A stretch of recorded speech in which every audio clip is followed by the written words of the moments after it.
ये सभी हमारा सहयोग करें।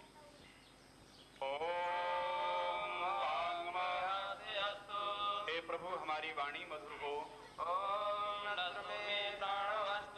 हमारे प्राण बलवान हो, अच्छा देखते रहें, वेद सुनने वाले हों, भुजाएं शक्तिशाली और परोपकारिणी हों, कदम अच्छे रास्ते पर पड़े,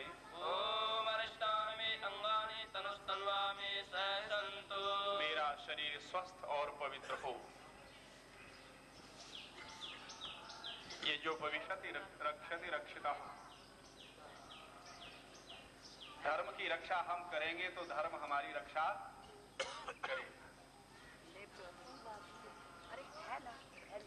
इसलिए यह हमारा धर्म है। इस चिन्ह को हम लोग धारण करें, बच्चों को भी धारण करावे। हम देखा करते हैं कि जब विवाह संस्कार होता है तो उस समय पर ये जो पवित्र लोग पहनते हैं, और उतनी देर के लिए पहनते हैं जितनी देर विवाह होता है, बस उसके बाद में फिर उसकी कोई जरूरत नहीं। आप सभी समझिए, सब असभ्यताएं हैं और हमारा देश सभ्य देशों में से है। बच नहीं सकते, निश्चित बात। हम सब लोग इतने जानकार हैं, इतने समझदार हैं, इसलिए उन सब अच्छाइयों की रक्षा हम ही लोग करेंगे।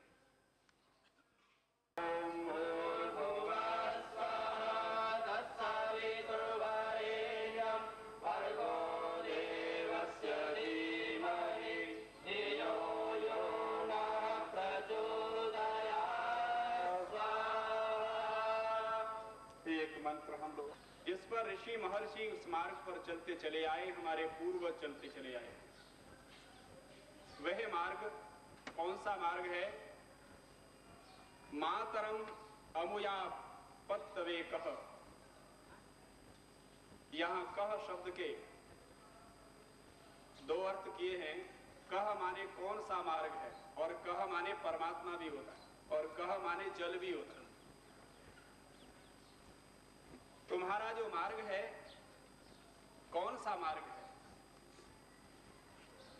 तुम्हारा मार्ग है जल की तरह से पवित्र रास्ता है, ऐसा मार्ग। कौन सा मार्ग? जिस पर परमात्मा ने चलने के लिए तुम्हें सामर्थ्य भी प्रदान की है। बताया मातरम अमुया,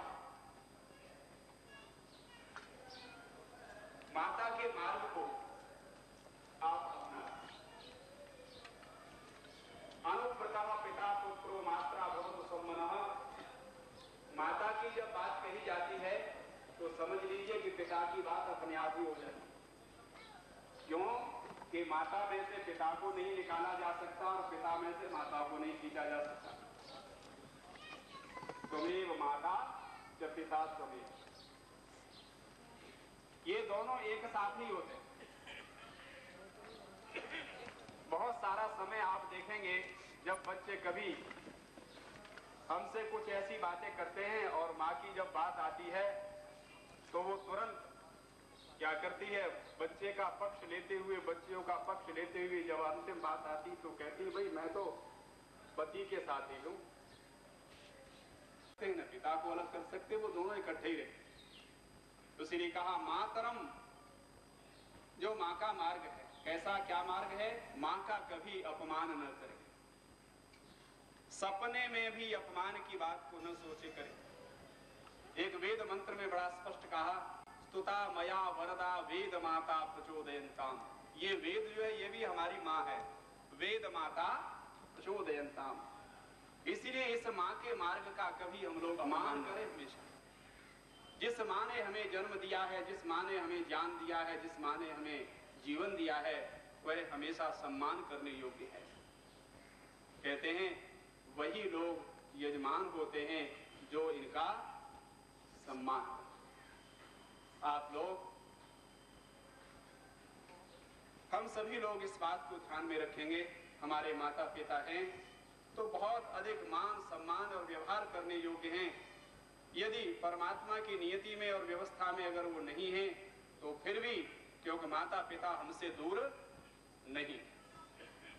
अभी विज्ञान समझ रहा है कि माता पिता तो हमारे रोए रोए के अंदर है, उनके कारण ही तो हमारा शरीर आज विद्यमान है।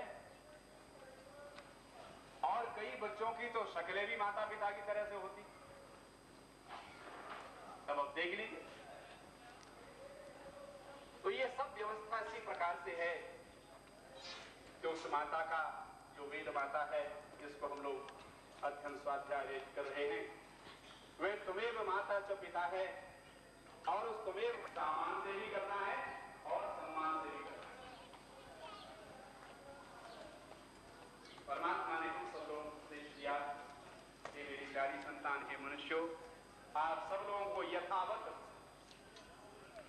जैसा जैसा मेरा ज्ञान है, जैसा जैसा मैं हूं, वैसे यथावत वक्ता मैं आपको कहता हूं। इसलिए आप हम सब लोग इस बात को विशेष प्रकार से ध्यान रखें। जो माँ और जो पिता, माँ अपने जीवन को दांव पे लगा करके जन्म देती है, उसका दूसरा जन्म होता है। ऐसा जो आयुर्वेद के विज्ञाता लोग हैं, आजकल जो डॉक्टर्स हम लोग जिनको कहते हैं आयुर्वेद के लोग हैं, उन्होंने यह शोध किया है, जब मां जन्म देती है बच्चे को तो 5 से लेकर के 10 वर्ष के बीच की आयु उसकी कम हो जाती है। इतना वो जीवन दान करती है संतान की। इसलिए ऐसी शक्ति का, ऐसी पूजनीय भगवान का जितना मान हो उतना ही हमारे जीवन का मान है। जिस भगवान ने ज्ञान देकर के हमारी आंखें खोली हैं, जब हम कहीं भटक जाते हैं, ज्ञान में हो जाते हैं, तो वेद भगवान हमारी आंखें खोलते हैं। ऐसी माँ भी सम्मान करने योग्य। आइए ऐसी माँ को प्रणाम करते हुए, आदर करते हुए, व्यवहार में उनका सम्मान करते हुए हम लोग आगे की ओर इसी वेद पथ पर, इसी माता की